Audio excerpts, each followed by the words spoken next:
बंधु माने आजिरो एही कार्यक्रम को आपण मानको स्वागत। आजिरो एही कार्यक्रमटी मकर राशि व्यक्ति विशेष मानक पई बहुत गुरुत्वपूर्ण अटे, बहुत ही खास अटे।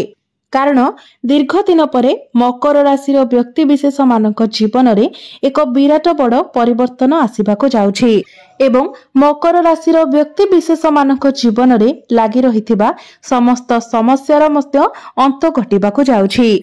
पुनर्बार मकर राशि व्यक्ति विशेष मानकर जीवन को खुशी फेरिबाको जाउछि। तो जदि आपणकर मकर राशि होइथाय तेबे वीडियोटी को स्किप न करी शेष पर्यंत निश्चय देखंतु एवं वीडियो को गोटे लाइक करी चैनल को सब्सक्राइब करी दियंतु। कमेंट बॉक्स रे भक्ति एवं श्रद्धार सहित जय श्री जगन्नाथ निश्चय लिखंतु। तो बंधु माने आसंतु आरंभ करिबा आजिरो एही कार्यक्रम को जहां आपणकर जन्म राशि तथा चंद्र राशि उपरे आधारित अटे। तेबे राशि चक्रर 12 गोटी राशि मध्यरु दशम राशि हेउची मकर राशि। आपणक राशिर अधिपति हेउछंती शनि। शनि वर्तमान आपणक कुंडलीर तृतीय भाबरे गोचर करूछंती। तेबे वर्तमान आपणक तृतीय भाबरे शनि बक्री अवस्थारे अछंती एवं देवगुरु बृहस्पति आपणकर षष्ठ भावरे गोचर करूछंती। राहु आपणकर द्वितीय भावरे गोचर करूछंती एवं केतु आपणकर अष्टम भावरे गोचर करूछंती। तो बंधु माने शनि वर्तमान आपणक कुंडलीर तृतीय भावरे बक्री गोचर करूछंती एवं जे पर्यंत शनि आपणक कुंडली रे बक्री चलन करिवे 27 नवेम्बर पर्यंत आपण किछि खाद्य जातीय व्यवसाय आरंभ करि पारंती किंबा ट्रैवल एसबुरे आपण काम करि पारंती। आपण एपरे किछि काम करिवे जहा बसिके करा जाय परिबो नाही। भागदौड़ हेला भली कार्य आपण एही समय करि पारंती। ट्रैवलिंग रिलेटेड, मार्केटिंग रिलेटेड किंबा एपरे किछि काम जहा पई आपणको टिके भागदौड़ करबाको पड़िबो। एही भली किछि काम आपण एही समय मध्यरे करि पारंती। जदि आपण पब्लिक डीलिंग रो काम करूछंती तो ताहा मध्य आपणक पई भल रहिबो। बंधु माने तृतीय भावटी होइथाय ऑनलाइन भाव, इंटरनेट रो भाव, पाख पड़ोसी रो भाव। तो एही समय जदि आपण ऑनलाइन रिलेटेड किछि कार्य करंती, आपण इन्फ्लुएंसर अटंती, क्रिएटर अटंती, यूट्यूबर अटंती किंबा ए सबुरे जदि आपण काम स्टार्ट करंती तो निश्चित भाबरे ए सबुरे आपणको बहुत अधिक सफलता मिलिबो। कारण वर्तमान आपणकर तृतीय भावटी एक्टिव रहिछि। एहा सहित राहु आपणकर द्वितीय भावरे गोचर करूछंती एवं केतु आपणकर अष्टम भावरे गोचर करूछंती। तो आसीबाको जाउथिबा किछि दिन मध्यरे आपण बहुत रहस्यमय होइछिबे। एही समय जदि आपणकठु केही एडवाइस निए तो सेही व्यक्ति को बहुत अधिक प्रॉफिट मिलिबो।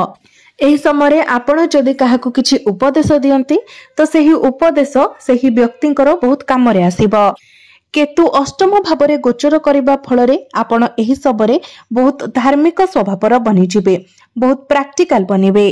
किंतु राहु आपणकर द्वितीय भावरे गोचर करूछंती। द्वितीय भावटे होइथाय बाणीर भाव। तो आपणकर बाणी रे टिके दोष देखा जिवो। एही समय आपण जेते पारिबे निशा द्रव्य थारु दूरेई रहंतु। आपण राजनीति ठारू मध्य दूरे रुहंतु। जदि कोनोसी व्यक्ति आपणक विरुद्ध रे किछि पॉलिटिक्स करूछंती तो आपण सेठारू जेते पारिबे निजको दूरे रखिबाको चेष्टा करंतु एवं आपण निजे मध्य काहा विरुद्ध रे कोनोसी पॉलिटिक्स करंतु नाही। एही कथार आपणको विशेष भाबरे ध्यान रखिबार अछि। बंधु माने आपणकर जो शनि 7.5 चलीथिला ताहा वर्तमान समाप्त होई सारिछि। किंतु ता परे भी जदि आपणक जीवन रे समस्या लागि रहिछि, आपण चिंताग्रस्त अछंती तो आपण एबे पर्यंत आपणको पॉजिटिव बनै नाहंती। आपण एबे भी नेगेटिव थॉट्स रे रहि जाइछंती। आपण जे पर्यंत निजको पॉजिटिव न बनाइछंती से पर्यंत आपणको केही भी चिंतारो मुक्त करि परिबे नाही। तेनु सर्वप्रथमे आपण निजे निजको पॉजिटिव रखिबा पई चेष्टा करंतु। तेबे बंधु माने 27 नवेम्बर को शनि जेते बेले आपणकर तृतीय भावरे बक्री रु मार्की होइछिबे तो सेते बेले आपणकर स्थान परिवर्तन हेबार बहुत अधिक संभावना रहुछि। आपण जेउठारे रहुछंती आपण अन्य केउठी को निजर स्थान परिवर्तन करि पारंती।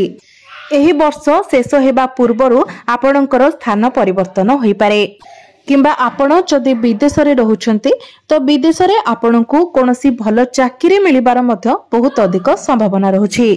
कारण शनिकर दृष्टि आपणकर द्वादश भाव उपरे रहुछि। शनि हेउछन्ति आपणकर प्रथम भावर अधिपति एवं द्वितीय भावर मध्य अधिपति। तो प्रथम एवं द्वितीय भावर अधिपति होई शनि आपणकर तृतीय भावरे एवं आपणकर द्वादश भाव को देखुछन्ति। द्वादश भावटी होइथाय विदेशर भाव, दूर यात्रार भाव। एहार अर्थ हेउछि आपणको विदेशरे कोनोसी चाकरी प्राप्ति होई पारे किंबा जदि आपण आमर इंडिया रे ही अछंती तो आपणको एमएमसी कंपनी रु जॉब ऑफर आसी पारे।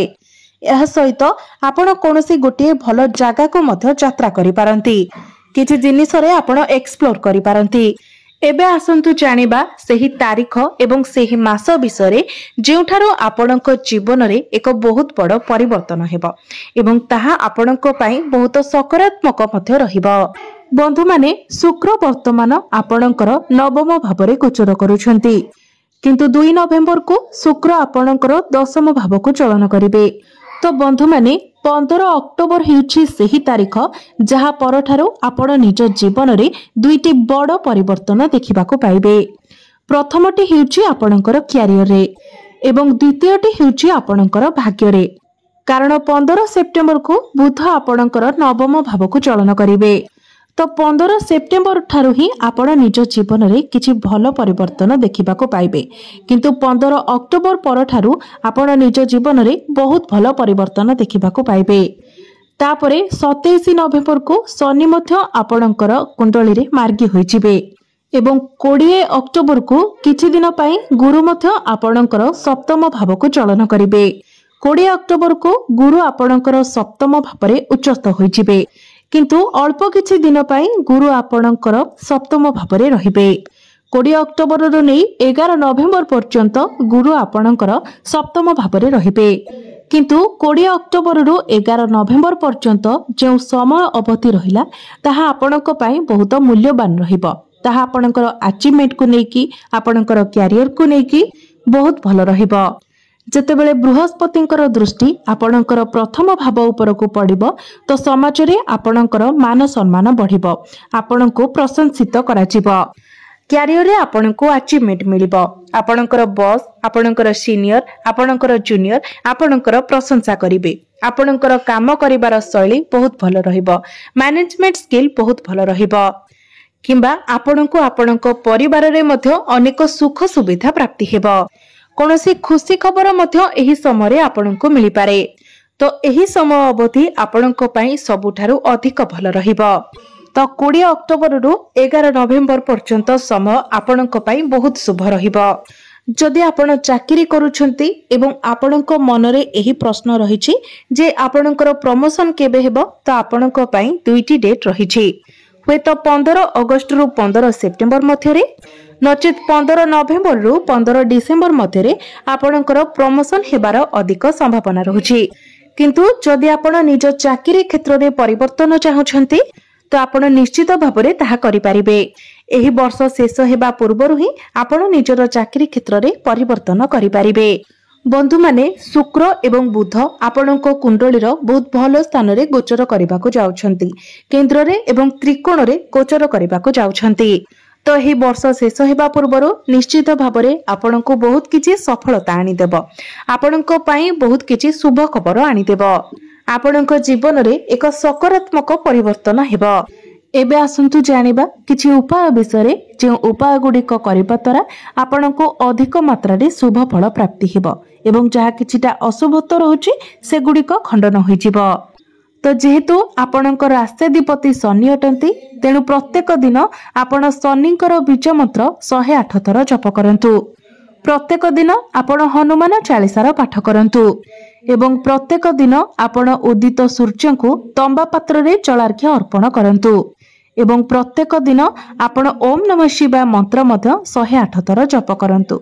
निश्चित भाबरे आपणको अधिक मात्रा रे शुभ फल प्राप्ति हेबो।